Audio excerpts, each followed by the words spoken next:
Subject math chapter 7 निर्देशांक ज्यामिति exercise 7.2 example number 6। उस बिंदु के निर्देशांक ज्ञात कीजिए जो बिंदु हो 4 घटा 3 और 8 घटा 8,5 को जोड़ने वाले रेखाखंड को आंशिक रूप से 3:1 के अनुपात में विभाजित करता है। यह हमने पिछली वीडियो में विभाजन सूत्र आपको समझाया था, उसी से संबंधित प्रश्न है। इसको हम लेके चलते हैं। तो सबसे पहले मान लीजिए, माना P और X, Y है। P के निर्देशांक X, Y है, Y बिंदु हैं। ये हमारे निर्देशांक हैं X और Y। जैसे हमने आपको पिछली क्लास में पढ़ाया, X और Y निर्देशांक होते हैं, निर्देशांक बिंदु हैं। अब हम विभाजन सूत्र का प्रयोग करेंगे। किसका प्रयोग करेंगे? यहाँ पर विभाजन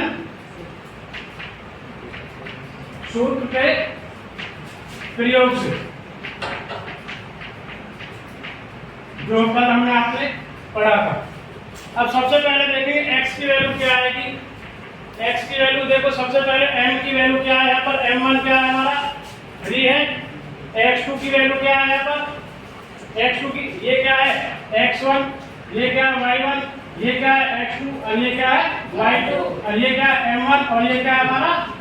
m2। अब आपको क्लियर हो गया होगा कि कैसे होगा x1, y1, x2, y2 और इधर m1 और m2। अब आप फार्मूले में रख सकते हो 3 m1 into होगा किससे? x2 से। x2 की वैल्यू क्या है हमारे यहाँ पर? ब्रैकेट में रखेंगे 8 प्लस में क्या आएगा बताइए अब?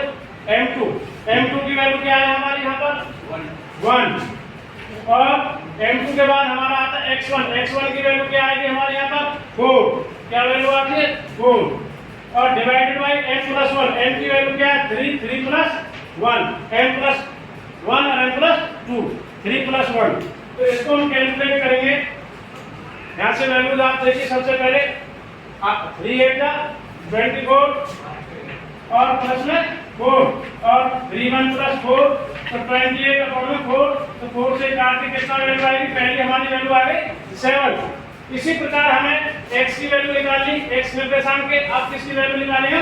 y के। सेम वही रहेगा m1, m की वैल्यू क्या आएगी? 3। अब हमारे y1 और y2 की वैल्यू आएगी। तो सबसे पहले y2 की वैल्यू क्या है हमारी?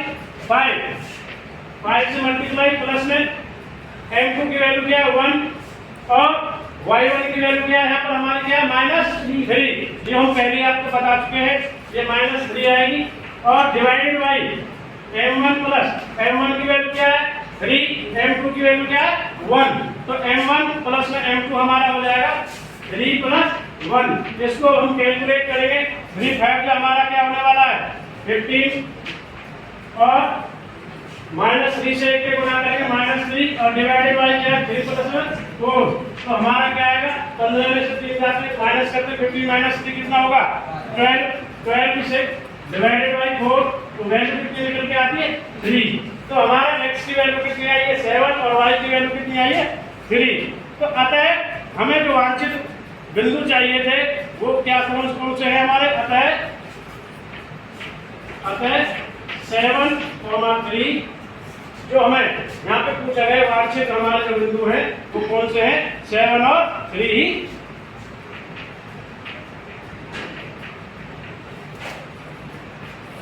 वांछित बिंदु हैं। This is your right answer.